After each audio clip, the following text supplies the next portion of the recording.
Assalomu alaykum, hurmatli birodarlar. Mana shu kunlarda mollarga mana shu quyosh juda yoqadi. Imkon darajada mollarda mana shuna tabiat qo'ynida dam olishga yo'l qo'yib berish kerak. Mollar o'shanda bir o'ziga o'zi mazza qilib.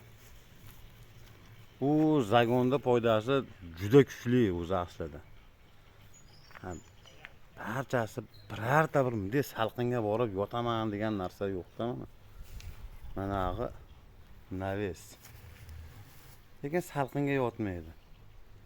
Tolka shu quyoshda mazza qilib dam oladi. Bu daraxtlarga e'tibor bermaymiz. Ataylab ekilgan. Bular yovvoyi shoptolikda quridi bari. Endi Oltoyda quriydi-yu. Taylari mana qurib bo'lgan. Bu chislomiz ham bugun mana 25-aprel.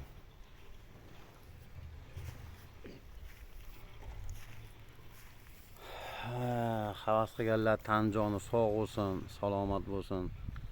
Hammalaringga tavsiya qilaman, mana shunaqa chiroyli mollardan olib bemalol bir mazza qilib baqishga. Faqat tanlovda adashmanglar. Hozir aldovlar ko'payib ketgan.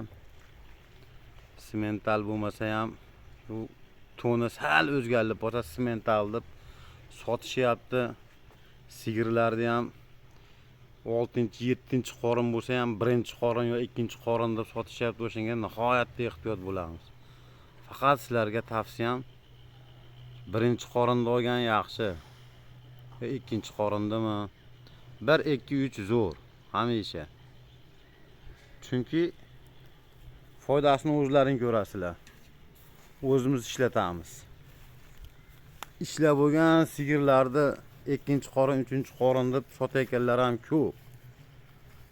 O'shalarga ehtiyot bo'lamiz. Imkon darajada o'zimiz tarbiya qilib, sekin olib chiqsak ham zo'r. Yaxshi ketadi. Suvlari постоянный bor mana, qanday suv. Bir mo'g'irlagan suv bas. Yurgan mollar o'zi bemalol kelib, suv ichib, bemalol o'zini aytgan narsasini qilib yotadi. Bir stress holga ham tushmaydi, boshqa qilmaydi.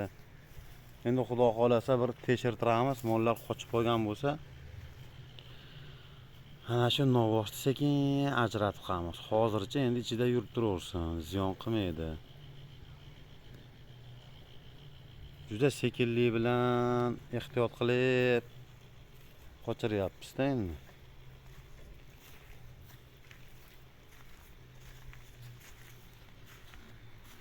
Endi hammaga mana shunaqa yaxshi mollardan, narsalardan ko'paytirishni tavsiya qilamiz. Har qanday molga, har qanday chorvaga mehr beradigan insonlarni biz hurmat qilamiz. Nihoyatda mehr berib bir o'zgacha qaraydigan insonlarga biz hurmat qilamiz. O'shanga u nima desa bo'ladi? Har qanday zotni o'ziga yarasha bir kayfi bo'ladi. Hamma xohlagan zotiga qiziqadi. Bitta semental bas, boshqa zotli mollar ham zo'r. Imkon darajada bir mehr berib, chiroyli qilib qarasa, foydasini ko'raveradi o'zi. Xudo xolasa endi biz tanlaganimiz shu bo'lyapti hozircha. Kim qanday zot baqishga qat'iy nazar joyda zo'r qilib, chiroyli qilib olsalaring, xudo xolasa hammasi ko'zlagan natijaga erishadi. Faqat mol olishda ehtiyot bo'lamiz. Aldovlar ko'payib ketgan. Xudo xolasa endi keyingi videolarda bularga qanday yem berilyapti aytib o'tamiz. Bularni aytib o'tganmiz endi yemlarni. Hozircha o'sha silos berilyapti. Kepek, kunjara, muchka aralashtirgan holda sho'rxa.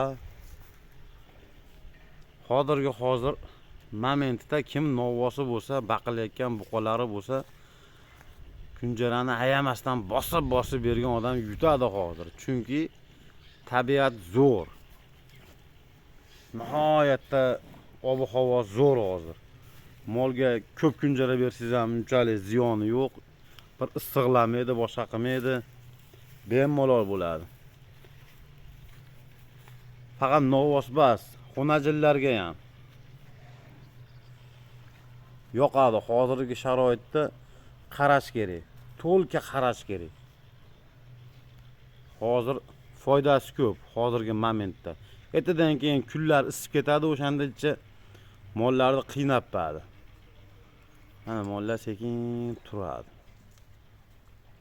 Mana shu molimiz ham xudo xolasa yaxshi natija bilan o'zgarishlar kirityapti o'ziga. Oxirlarda bor, sekin mana o'zlari borib yo'radi. Yeydigani borib yeydi, suv ichadigani suv ichadi. Yana sekin dam oladi bular. Qanaqa bir savollaringiz bo'lsa, bemalol bir kommentariyada yozib murojaat qilishlaringiz mumkin. Hammalaringga sog'lik, salomatlik, yaxshi kayfiyat tilab qolamiz. Videodan like bosib obuna bo'lib qolinglar. Sog' bo'linglar, salomat bo'linglar.